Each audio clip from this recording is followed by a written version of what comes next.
Hello and welcome. Thanks primarily to the Mathrubhumi Festival of Letters for facilitating a discussion on this book. It's a very painstaking effort by Mr. R. Mohan, formerly Income Tax Commissioner, Coimbatore. Then he switched off to writing. He has been a columnist. He's produced a number of books. And the story of Schisms and Isms, Kerala, from the twilight of monarchy to the present. If you ask me for certain whether I have read this entire thing, I would confess that I have not done it word by word. But I have traced the story right from the beginning till the end.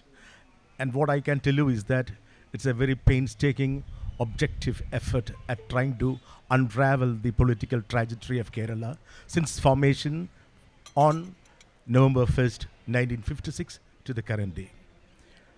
The political trajectory comprises the decades of unstable coalition, the stable coalition after that, say with Achyuta Menon's ministry in 1970, and lasting through 7 years, right, because of the emergency for 7 years, right up to 1977. Then you have got very elaborate illustrations about, written illustrations about the liberation struggle, the unstable coalitions between 1960 and 1969, how Kerala acquiesced into welcoming the logic of emergency. All these are there. And finally, I think his book is a very bold attempt at trying to examine how successive ministries have been playing the role of an arbitrator of the different interest groups in Kerala. And how because of this trying to play one against the other or trying to adjust as an arbitrator has led to the financial crisis of today. I think I wouldn't further elaborate on this. I would rather welcome Mr. Mohan to give us a justification of his title, Story of Schisms and Isms. Why do you say this schism and ism? Can you delineate the difference? Schisms in the society which we are examining, have been evident from the pre-independence days to the present. I mean, in Travancore, to start with, schism started with education spreading among the population of Travancore and people not finding enough job opportunities, and there fighting through memorials, the famous Malayali memorial against the foreigners. Foreigners in the sense, I am not saying that Travancore was a native state, so people alien to the state coming and occupying very important posts. That has also got a history, which I am not going into, because Marthanda Varma and Ettuveetil Pillaimar, how they fought, and this natural distrust for the native bureaucracy brought them in. Then it started among the caste groups.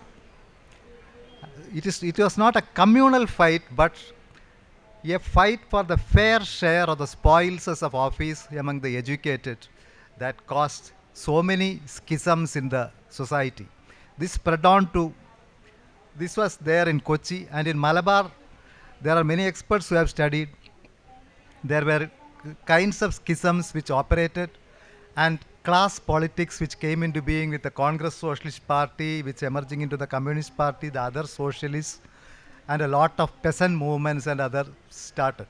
In Travancore side also, fight against caste disabilities, to walk through the streets, opening all roads to all classes of people. These were the schisms that were coming to the forefront, and isms, especially Marxism, other varieties of socialism, somewhat Gandhian beliefs in Congress, and even Christian denominational groups which entered into the politics. All sorts of isms also started competing, and the schisms and isms competed, and there was no umbrella party in the previous regions which comprised Kerala.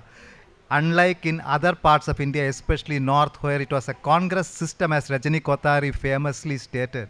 Here, we had parties having limited base and outreach with the outreach to others. That is how the isms started mediating between the schisms. Manali Desai has written famously on that. It was not social cleavages that really operated into becoming parties, but parties started operating among the social cleavages and caste movements, the Renaissance movements that becoming class movements. These are the schisms that were mediated by isms, and that was the scenario when the first adult franchise election took place in 1948 in Travancore. Then on, the stories of instability and stability starts. That is where, from the twilight of monarchy to the present, which I was trying to trace in a humble attempt with a lot of gaps. Yeah, though this is about, this is a launch or a discussion on your book, permit me to bring in another book, which is also the rage of the times. That is the book written by no less a person than Arun Shauri. The name of the book is The New Icon, Savarkar and the Facts. And there are a number of interviews are there on the available on the YouTube about the book. So I'm bringing in this because Savarkar, though relatively less known as a personality in Kerala, in 1944, Savarkar made a foray into Kerala on the platform of the NSS, the Nayar Service Society. He came to Changanasheri during the Jubilee celebrations of NSS. And NSS, after the Jubilee celebrations, brought out a volume on the deliberations. But conspicuously, there is nothing, no mention of Savarkar. So, why I'm bringing up this is the ingredients of the Hindutva experiment in Kerala possibly may have its seeds way back in 1944. I don't know whether the audience would agree with me on this, but then there has been a pussyfootedness with regard to Savarkar's legacy. I think it's timely that we relook at the whether how thriving are the ingredients of a Hindutva in modern Kerala society. Savarkar had visited Travancore in early 1940s, 42 or 43. That 44. Was in connection. He had made an address in Changanasheri in connection with the Jubilee session of the Nayar Service Society for that Hindu Mata Sammelanam. At that time, in Travancore, there was another initiative that was happening. I don't know whether it is really the past or the present Hindutva trends or something else, which I am not able to connect. So I am not really connecting the two. But there was a Hindu mission which was started by the former Diwan of Travancore, Subramanya Iyer, and this Hindu mission tried to unite all. The stated attempt was to unite all castes under one umbrella. By that time, the schisms had come to the fore. The Joint Political Congress had become the State Congress. Joint Political Congress in Travancore was a joint union of Eedavas, Christians and Muslims who demanded a fair number of elected seats in the Travancore Legislative Assembly in proportion to the population. They were grossly underrepresented. So that joined with the State Congress, and that became a rage movement against the then Diwan C.P. Ramaswamy Iyer and the princely regime. So a parallel attempt, and it was Manatha Padmanabhan and some other leaders who were forming the Travancore National Congress, which was supporting the Diwan and the princely regime. Turned a little bit towards the middle of 1940s when Mannam became an opponent of independent Travancore, and R. Shankar and SNDP, which was fighting against the Diwan, slowly went over to the Diwan side. Then Savarkar had come here and addressed a meeting, and Savarkar had travelled from Shenkotai to Changanasheri and addressed, I think, several press meetings, and all those press cuttings are available. It was at that time that Pattam Thanupillai, who later became the Prime Minister of Travancore and Chief Minister of Chief Minister of Travancore, Cochin and Chief Minister of Kerala, in his speech at Elandur, I think in our archives, the special branch reports are available. He had stated that the Travancore government should not spend its government money on Hindu mission activities and attempts to unite Hindus. He said tomorrow Christians will demand, Muslims will demand. Travancore may be a Hindu religious head Travancore is having its head as a Hindu religious person, but state's exchequer cannot be used to spend on religious activities. This was Pattam's speech in Elandur, which was reported by verbatim. I mean, that report is available. But conspicuously, in the NSS history, which was written in the 1970s, Savarkar's attending the NSS Jubilee is absent. I don't know, in 1970s, it was a marginalized movement, and whether they thought it fit to omit Savarkar or it's a casual omission, I cannot allege or I can't Sir, say if anything. it is too marginal, But if it is too marginal, this Savarkar could not have made an entry here. yeah. Mannathu Padmanabhan in his autobiography has mentioned this, which I omitted to mention in the book, but there is a mention. But somehow NSS history does not make this mention. But other books like K.M. Chumar's Travancore history and other Travancore State Congress history makes a mention. Savarkar did visit Kerala, Savarkar did address a meeting, and Savarkar has another connection with Travancore. When in 1947 May, Maharaja had expressed the desire to be, announced his intention, not the desire, intention to be independent. It was Savarkar who came to the support of the Maharaja of Travancore and says, if Nizam of Hyderabad can be independent, let some of our Hindu kings also be independent. So Akhand Bharat was the ultimate aim, but vivisection was also favored. These are all the schisms over isms which are again spread out. Yeah, I think we need to, in this context, we also need to look at the competition being played out among the different interest groups in Kerala. I'm referring to the move for a responsible government at one time. I'm not able to correctly put the dates, but there was a move for a Uttarvada Bharanam. That is how we call it in Malayalam. The responsible government. Let me tell you, this aspiration for a democratic exercise of electing a government was staunchly opposed by the Hindu interest groups, because for the simple fear that Christians constitute a single, they are able to constitute the majority, and if a responsible government is responsibly elected into governance, possibly we would be allowing the hegemony of the Christian rule in Kerala. So they oppose that.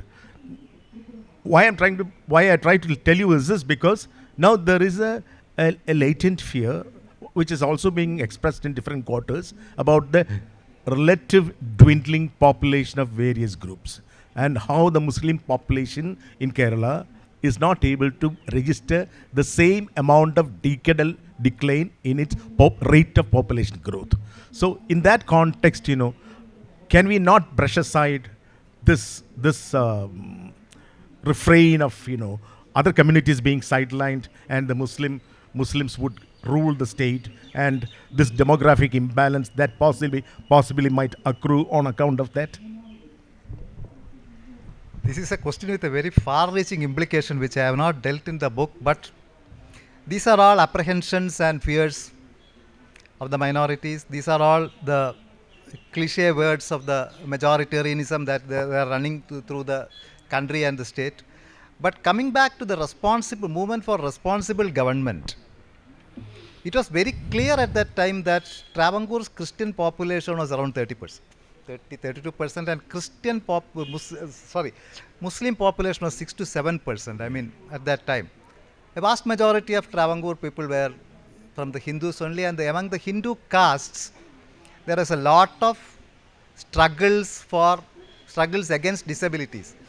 I mean, if you look at 1920, there was a Civil Liberties League which came to Travancore, which was formed in Travancore, where Christians and the castes excluded from employment in the revenue department, they joined together and fought. I mean, it was not that they separated, because Devaswam and revenue were together in Travancore. These castes and Christians were excluded from revenue department jobs. It was at that time, revenue and Devaswam departments were separated in Travancore. Even now in Kerala, if you see, you find a revenue Devaswam desk in the secretariat. I mean, it's a remnant of the past or what? I was wondering. Nobody has been able to give a clear answer. I'm not going into that. The point is, Christians, Yijavas and Muslims, they were put together they were joining together in the joint political congress. And the responsible government, they came for the proportionate elected representation. They were underrepresented. So the religious divide, though it can be attributed, I mean, fight against disabilities and for political equality has been a little bit secular in the Travancore history. And in 1937, when the state congress was formed, I think the first meeting was chaired by C.V. Kunjaraman, the Kerala Komadi, at that time Komadi group's person. And Pattam Thanupillai was elected as the president of the state congress, and radical groups with Ponnara Sridhar and all these people were also participating. I think the movements were essentially secular, but the fears were underlying, and against the responsible government, it was the partisans of the royal dispensation. They were saying that this is a Christian movement. I mean, there were representatives who went to Mahatma Gandhi in Varda Ashram and said that state congress is a Christian communal movement and you must not support it. Gandhi dismissed it outright. These were the propaganda that the royal regime in its Twilight resorted to, ably assisted by the articulate Diwan at that time. One cannot blame the Diwan only or the other only. He was supporting a monarchical regime which was getting outdated and tottering. So the movement for responsible government was essentially secular. It had class elements in it, it had anti-caste elements in it. But throughout the onward march of the freedom movement, it was the majoritarian and the fear of the other that was being invoked. Even now, if you can trace something and link it, I have not done it. That's for some other thinker to do, some good thinker to do, which I am not right now competent. Because your book starts with the formation of Kerala, I mean, even before that, the formation of Kerala, and the EMS ministry coming into power on April 5th, 1956. April 5th, yeah, coming into power, and there, within 1 year, that government is dismissed. Yeah. And this, what happens is that, the left delegation from here went to meet Nehru, and Nehru asked them the question, how is it that you can so soon, within such a short span of time, isolate yourself from the masses, alienate large sections of society? Coming to that, can you recall the context in which how the communists came to power, captured power in Kerala, and they're not able to sustain? What is an undoing of the communists themselves that led to the situation, or was it the success of the communal forces represented by the other interest groups? I will come to John's first question last. How the Communist Party was elected? It was a very unique experiment. Communists in Malabar, in Cochin and Travancore had a long experience in working with the downtrodden, the masses, and they had a strong political party root. I mean, there is no denying the fact. But that alone could not carry a party to power. It was a very unique experiment in social engineering too. This is my observation. People can substantially differ. In social engineering, the Communist Party's leadership was much more adept than Congress, which was carrying its baggage of anti-incumbency, corruption, instability, etc., in the first decade of independence. How many ministries came to Travancore and Cochin? Pattam's government, which was elected with almost 97 out of 108 seats in the Travancore Assembly, had to resign within the first 6 months. Then Paravur TK's government, it has to give way within 1 year to the government formed by C. Keshavan. Then Congress became a minority with A.J. John heading. A.J. John's government's falling with the Travancore Tamil Nadu Congress withdrawing support. Then Pattam's government coming up. Pattam's PSP had an adjustment with the Communist Party, but again formed a minority government with the Congress supporting it from outside. The rug was pulled from under the feet within 16 months. Again, Panampalli coming and 6 Congress MLAs defecting. People got fed up with the instability. So anti-incumbency was also running. Third is the adept and adroit social engineering with the communist leadership in 1956 to 57 they could do. I mean, there are 3 kinds of things. I can't verbatim quote Manatha Pathanabhan because some people may beat me up. He was saying that the ruined Nayars of Tharavads, the natural Irava, he would have meant the class organizations among the laborers, which constituted substantially the Iravas among Alappuzha, Cherthala and other Kollam places. And rebellious Christian who together voted for the Communist Party. If you examine the Communist Party's legislature party of 65, you will find 40 out of them as young Nayars who were graduates and lawyers, and 40%, and 23% Idavas and other things. Congress, if you examine, it was 44% Christian. Nevertheless, it was a closely social engineering which was knitted together by the communist leadership, including the choice of the chief ministership. E.M.S. Namboodiripad was a national leader and the only Politburo member who contested the election.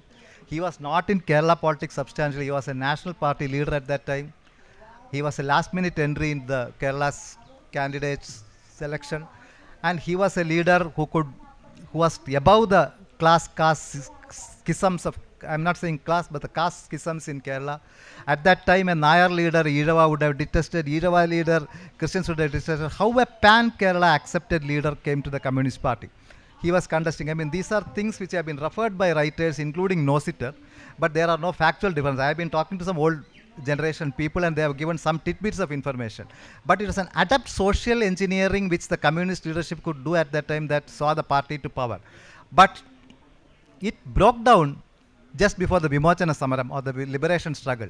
Mannatha Padmanabhan initially was not supportive of the churches closing down the schools against the education bill. When the Christian management started fighting, Mandam in his press conference in Kottayam supported the communist government and said that the ecclesiastical heads are going to plunder the teachers and the government is taking some action and we will not join that. It was the agrarian relations bill which prompted the Nayar Service Society also to join. But there are other stories which have been told by Joseph Mundasheri, Thaya Sinkin when reporting India, also corroborated by Vimochana Samaratinte Kanapurangal by Dr. Thomas Isaac, that for Mannatha Padmanabhan, NSS was the world. He was a social and community reformer. He wanted an engineering college to be allotted in Palakkad. A Valluvanadan MLA, a leader of the Communist Party, formed a cooperative society and said a rabidly casteist organization like NSS should not be given an engineering college. And he wanted it. Mandam got offended, and from then on he moved to the liberation struggle side. It could have been a catalyst. There were so many wounds which could have been prevented happened, and that became the breakdown of the social engineering. 57 social engineering breaking down in 59. EMS had famously stated that small and petty grievances snowballing together into a big grievance became a movement of Vimochana Samaram. He said in Malayalam in a different word, Alavaladigalude Samaramayi Mari. Ellattaram Jadimata Alavaladigalude Samaramayi Mari. All kinds of caste communal riffraffs. Small grievances snowballed into that movement. That was what he was saying. But another minister who was number 2 in his cabinet, C. Achyuthamenon, who later became chief minister, in an interview to George Woodcock in 1965 stated that however so much we disagree, Vimochana Samaram was a mass movement. That's a very, very less known comment in the public domain. I have also tried to place that in the book. I have heard a very uncharitable reference to how T.V. Thomas lost the race for becoming the Chief Minister of Kerala. And I've heard, again I would say it is again uncharitable, not properly well documented. It is M.N. Nayar's obeisance to the Namboothiri Lordship that prevented T.V. Thomas, a Christian, from becoming the Chief Minister. Can you throw some light on that?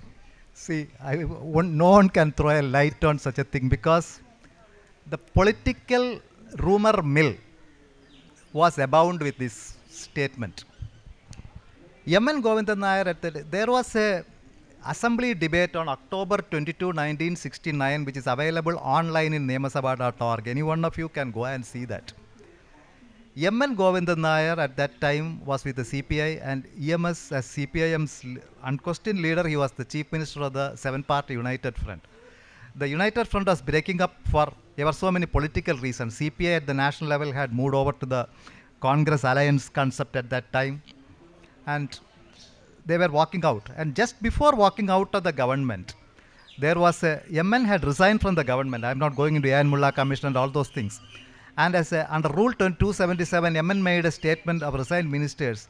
He made a remark like this: Delhi party office എഴുതാനിരുന്ന തന്നെ ഇവിടെ കൊണ്ടുവന്ന് മുഖ്യമന്ത്രിയാക്കിയ എന്നെ subjective സാറ്റിസ്ഫാക്ഷൻ്റെ പേരിൽ താൻ കള്ളനെന്ന് വിളിച്ചല്ലോ.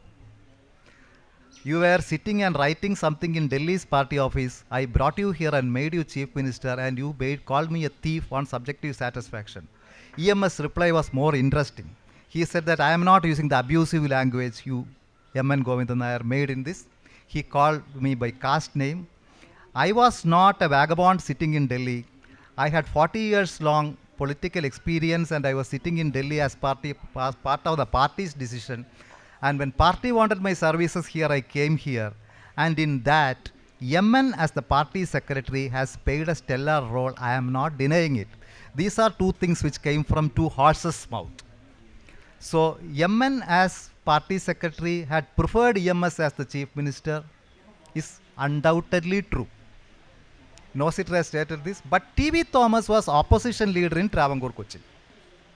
So the parallel from Gauri Amma's interview during her last year's people are drawing is that the opposition leader should be chief minister. But that cannot be the reason, because in party hierarchy, in communist hierarchy, EMS was a leader head and shoulders above all these people at that time. He was the only PB member contesting. There is also an untold story which has been told to me by a person who did not want his name to be revealed. He is no more. He has stated that Yemen initially, EMS was in the intellectual leadership of the Delhi party circle, and Yemen had requested A.K. Gopalan to contest the Kerala elections, and AKG flatly refused. I mean, these are the things which are there. But EMS choice of chief ministership had helped the NSS to have a positive attitude towards the Communist Party's candidates in Travancore. That is a part of the social engineering at that time that had happened. Whether it is conscious or incidental and all, one can draw one's own conclusions.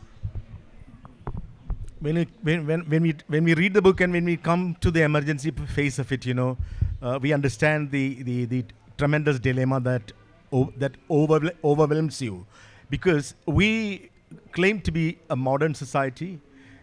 We swear by democracy. All that is modern is good to us. But how is it that, we presented a very dichotomous situation with regard to politics in India.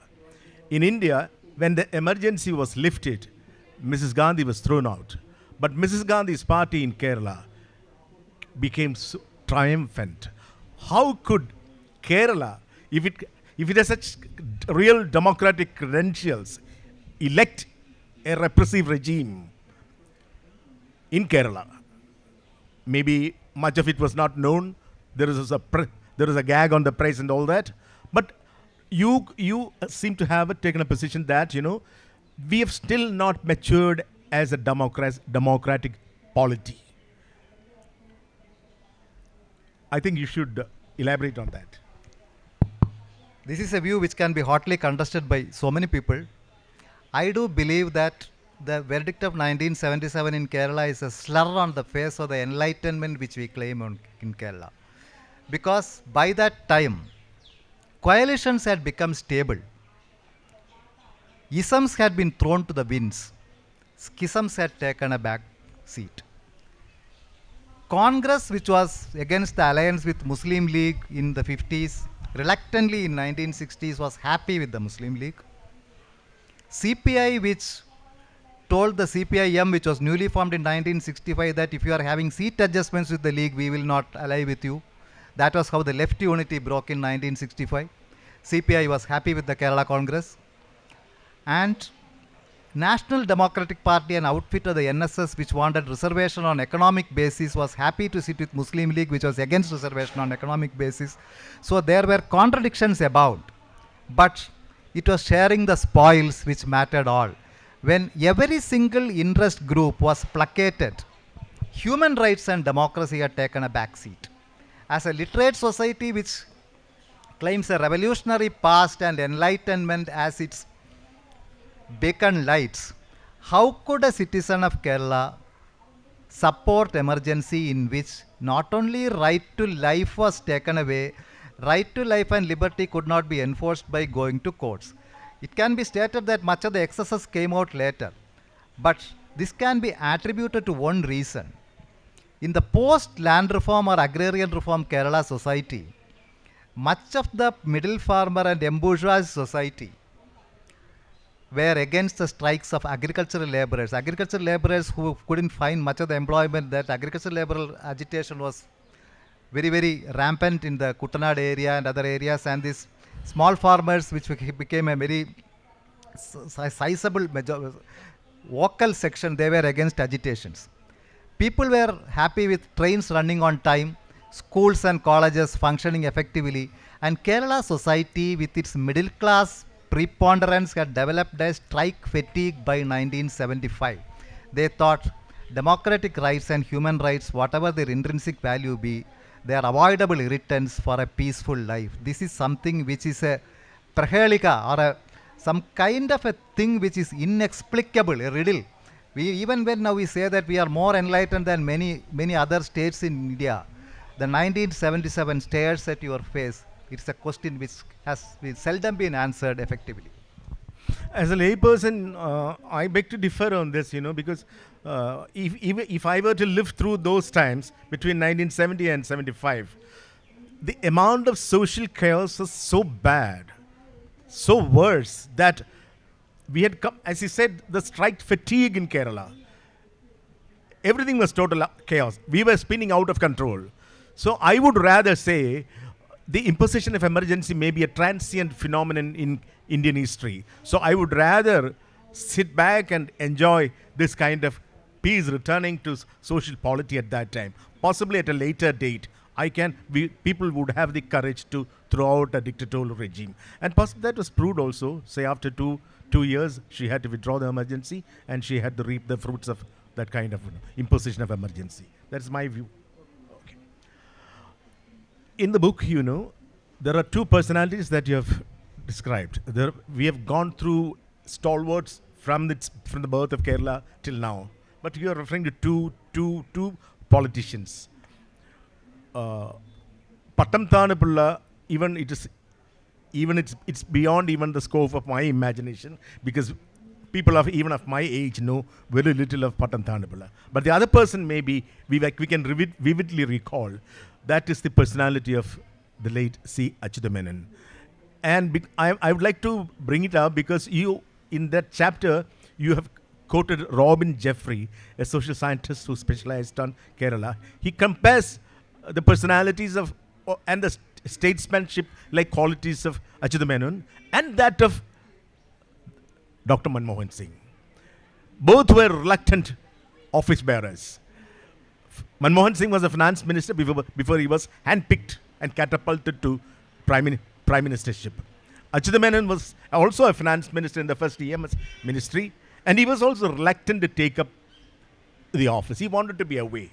So there is a comparison between the personalities of these two people.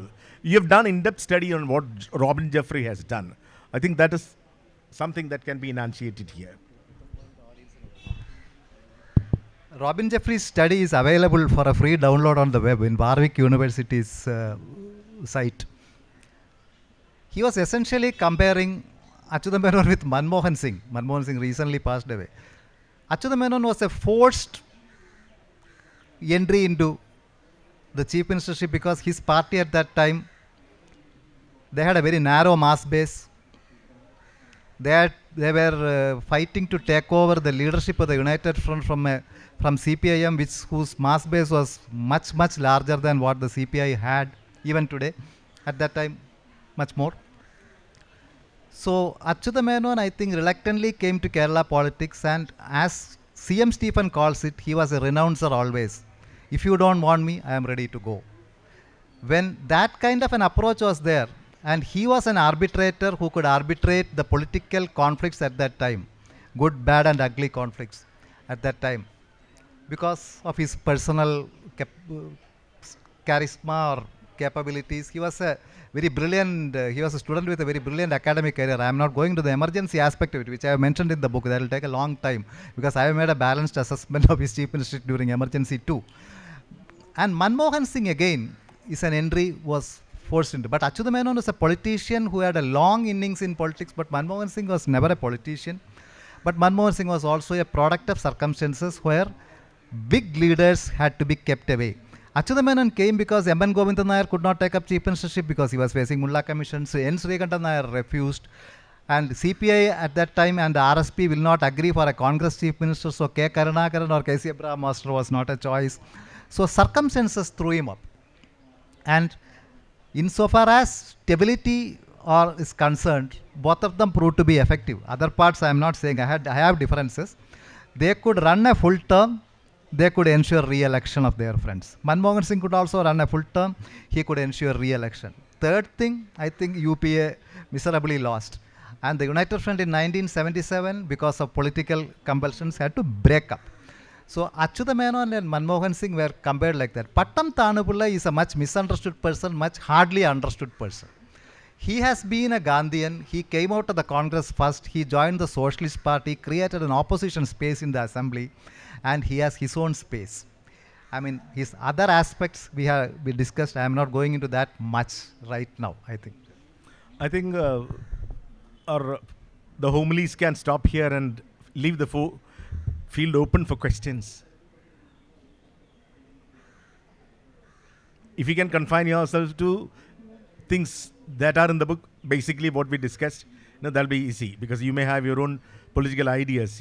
Those things may not find an easier resonance across the audience. Free to ask questions. Keralam കണ്ട ഏറ്റവും മികച്ച മുഖ്യമന്ത്രികളിലൊരാളായ അച്യുത മേനോൻ, അധികാരമോഹമില്ലാത്ത അച്യുത മേനോൻ, അടിയന്തരാവസ്ഥയുടെ കുൽസിത പ്രവൃത്തികൾ അറിഞ്ഞുകൊണ്ട് എന്തുകൊണ്ട് രാജിവെക്കാനുള്ള ധൈര്യം പോലും കാണിച്ചില്ല? ആ ചോദ്യം ഈ പുസ്തകത്തിൽ കൃത്യമായി ഞാൻ പറഞ്ഞു വന്നിട്ടുണ്ട്. അടിയന്തരാവസ്ഥയുടെ കാലത്ത് അന്ന് എനിക്ക് തോന്നുന്നത് CPI അന്ന് അടിയന്തരാവസ്ഥയെ പിന്തുണയ്ക്കുന്ന ഒരു നയമാണ് സ്വീകരിച്ചു വന്നത്. CPI അവർ അടിയന്തരാവസ്ഥയുടെ അവസാന കാലഘട്ടം വരെ ജഗജീവൻ റാം എതിർക്കാൻ തയ്യാറായപ്പോൾ പോലും പുറത്തു വരാൻ തയ്യാറായില്ല എന്നുള്ളതാണ് ഇതിൻ്റെ ഒരു പ്രഹേളിക. അവിടെയാണ് കേരളത്തിൻ്റെ ഒരു ഡെമോക്രാറ്റിക് ഡെഫിസിറ്റ്, CPI അന്നത്തെ അച്യുതമേനോൻ ഉൾപ്പെടെയുള്ള ആളുകളുടെ ഒരു ഡെമോക്രാറ്റിക് ഡെഫിസിറ്റായി ഞാൻ കാണുന്നത്.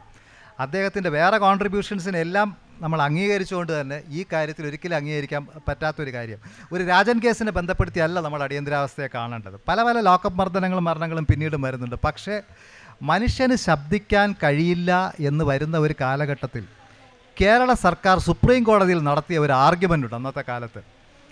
ഹേബിയസ് കോർപ്പസ് കേസ് എന്നറിയപ്പെടുന്ന ADM ജബൽപൂർ വേഴ്സസ് ശിവകാന്ത് ശുക്ല കേസിൽ പ്രിവെൻറ്റീവ് ഡിറ്റൻഷന് ഒരു കളക്ടർ ഉത്തരവ് പുറപ്പെടുവിച്ചാൽ അതിൽ ജുഡീഷ്യൽ റിവ്യൂ വേണ്ട എന്ന് ഏറ്റവും ശക്തമായി സുപ്രീം കോടതിയിൽ അഫിഡവിറ്റ് സമർപ്പിച്ചതെന്ന് കേരള ഗവൺമെൻറ്റാണ്. അതിൻ്റെ മുഖ്യമന്ത്രിയും അതിൻ്റെ നേതൃത്വമൊക്കെ അന്നത്തെ, ഞാനൊരു വ്യക്തിയെ പറയുകയല്ല, അവരുടെ അന്നത്തെ political stance, somehow they thought that civil liberties and too many things, they thought that this kind of a thing is moving towards socialism, and kind of a thing that Jayaprakash Narayan and others were fascists and right reactionaries are being. It was a political belief that prompted them to support the ഒരു evaporation of all democratic ideals at that time in India.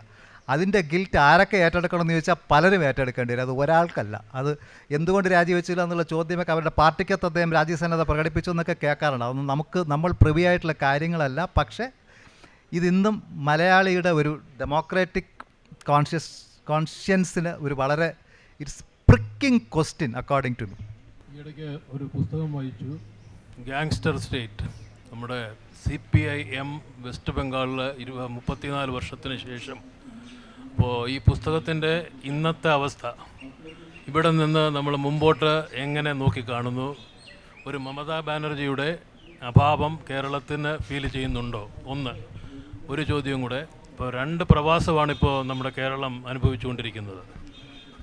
പഠിക്കുന്ന കുട്ടികളെല്ലാം greener പാസ്റ്റേഴ്സിന് വേണ്ടി പല പല രാജ്യങ്ങളിലോട്ടും പോകുന്നുണ്ട്.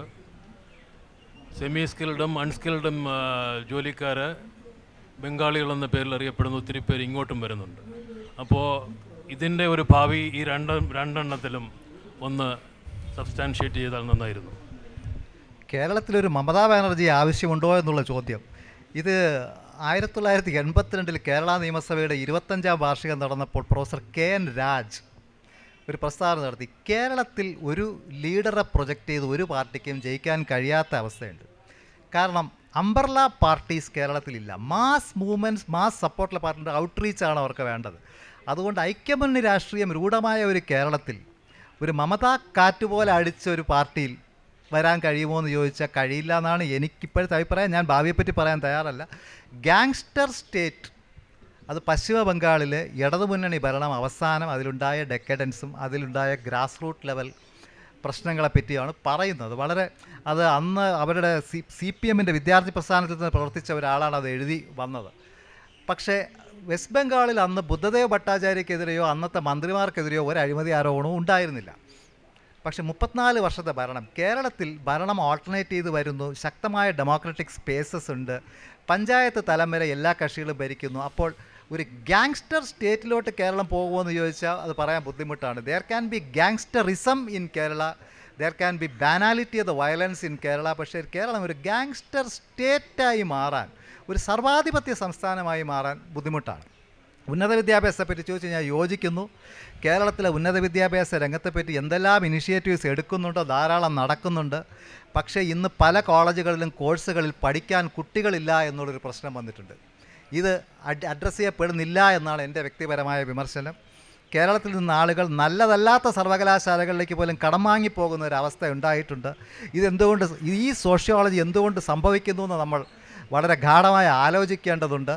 കേരളത്തിലെ ഉന്നത വിദ്യാഭ്യാസ രംഗത്ത് നമ്മൾ ഏറ്റവും മികച്ചതാണെന്ന് പറഞ്ഞിട്ട് കാര്യമില്ല. മെച്ചങ്ങളുണ്ടെങ്കിലും ധാരാളം മുന്നോട്ട് പോകേണ്ടതുണ്ടെന്ന് ഔദ്യോഗികമായി പഠിച്ച സമിതിയിൽ അംഗങ്ങളടക്കം ഇവിടെ ഉണ്ട്. ഇതെല്ലാവരും പറയുന്നുണ്ട്. ധാരാളം കാര്യങ്ങൾ ഇവിടെ നടക്കേണ്ടതുണ്ട്. ആത്മപരിശോധന നടത്തിയില്ലെങ്കിൽ അപകടത്തിലോട്ടാണ്, സംശയമില്ല. Mr. Mohan, 2 questions. It seems you have, I haven't gone through this book yet. It seems you have elaborately dealt with the topic of our coalition politics. I would like to know to what extent this has been detrimental to the interests of our state, and to what extent it has been useful for our state. This is question number one. And the second one is this. Robin Jeffrey has clearly depicted the picture of Kerala. I mean the way in which communist movements brought a layman to a level of social status. He has clearly depicted that.